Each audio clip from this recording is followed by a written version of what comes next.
পরিবারতন্ত্রের বিরুদ্ধে তো আমাদের পরিবারতন্ত্র এখন মনে করেন একজন আমার যে রাজনৈতিক কালচার, এখানে আপনি যেই প্রিভিলেজ ফ্যামিলিগুলোর কথা বলছেন, এই প্রিভিলেজ ফ্যামিলিগুলো চাইলেই তার ছেলেকে একটা পজিশন এমনি হোল্ড করতে পারে। এখন ইসলামী ব্যাংক হাসপাতাল নিয়ে যদি কিছু হয় তাহলে তাদের স্বার্থের কথাগুলো বলতে পারবে, কারণ তাদের রাজনীতিই তো প্রো পিপল না।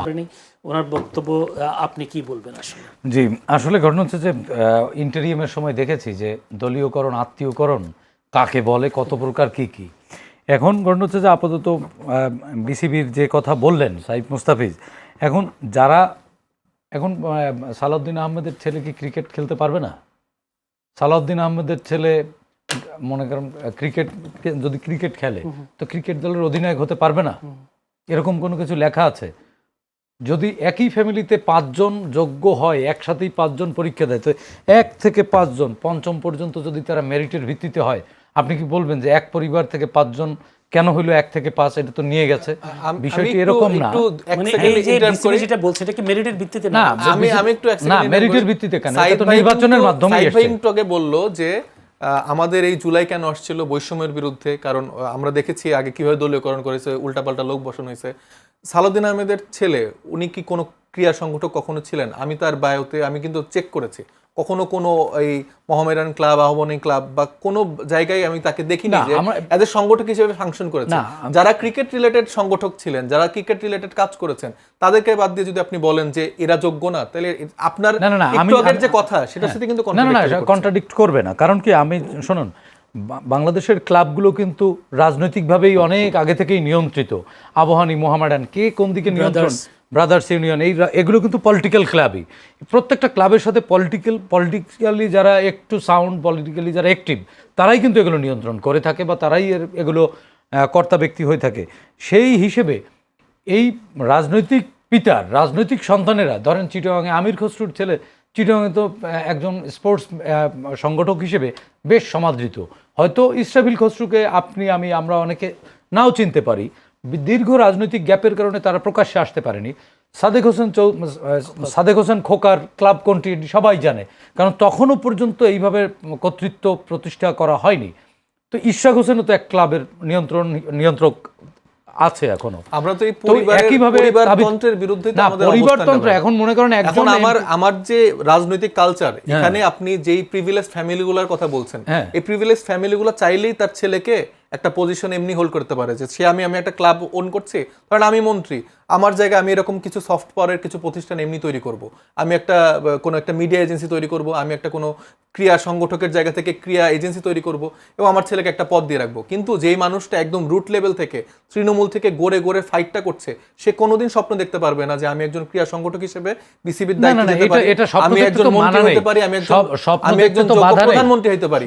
বিএনপি এবং আওয়ামী লীগের এই পারিবারিক কালচারটার বিরুদ্ধেই কিন্তু এনসিপি করেনি, এনসিপিও তো করেছে। আসিফ মাহমুদ, সজীব ভুইয়ার বাবাকে দেখিনি কুমিল্লায় কি কি করেছে? এটা তো পরিবারতন্ত্র না?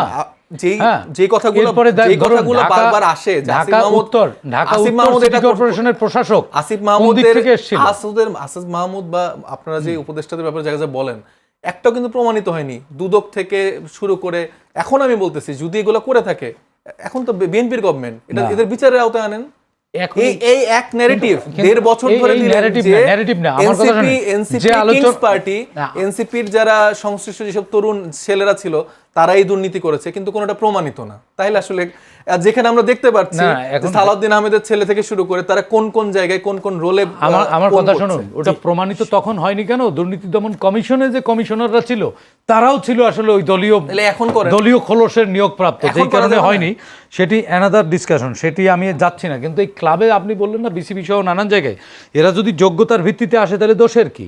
একজন আমির খসরুর ছেলে ওই জায়গায় বিসিবির পরিচালক হতে তো দোষ নাই, কারণ ইসরাফিল খসরু তো একজন ক্রীড়া সংগঠক। যদি বেটার ক্যান্ডিডেট থেকে থাকে, ক্যান্ডিডেট এটা তো ভোটের মাধ্যমে হয়েছে, ভোটটা হয়েছে। এখন বলেন ভোটও নাই, ভোটটা নর্থ কোরিয়ার অ্যাঙ্গেলে হয়েছে। 98% ভোটে সব একজন জিতে ভাই, সবই আপনারা বলতেছেন, কিন্তু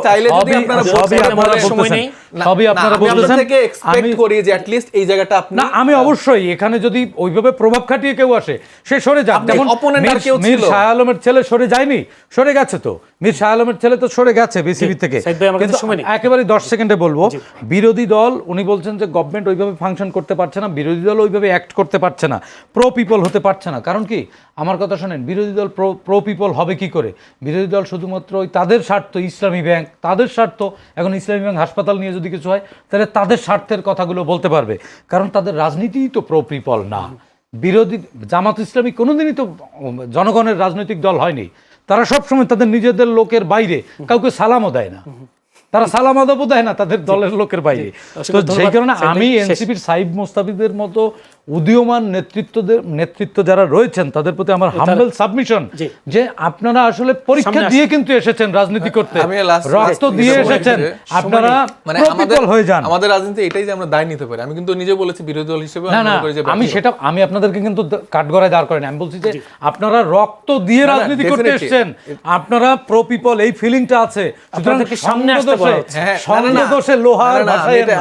অসংখ্য ধন্যবাদ সাইদ মোস্তাফিজ, যুগ্ম সদস্য সচিব এনসিপি, সাইদ খান সাংগঠনিক সম্পাদক ঢাকা সাংবাদিক ইউনিয়ন ডিইউজে যুগ্ম সম্পাদক দৈনিক কালের কণ্ঠ, দুজনকে অসংখ্য ধন্যবাদ আজকে আলোচনায় সময় দেওয়ার জন্য। দর্শক, এতক্ষণ ধৈর্য ধরে আমাদের অনুষ্ঠান দেখবার জন্য আপনাদেরও প্রাণঢালা অভিনন্দন, শুভেচ্ছা জানাচ্ছি এবং সেই সাথে আগামীকাল একই সময় চ্যানেলের সংলাপ অনুষ্ঠান দেখার আমন্ত্রণ জানিয়ে আজকের মতো বিদায় নিচ্ছি। ভালো থাকবেন সবাই।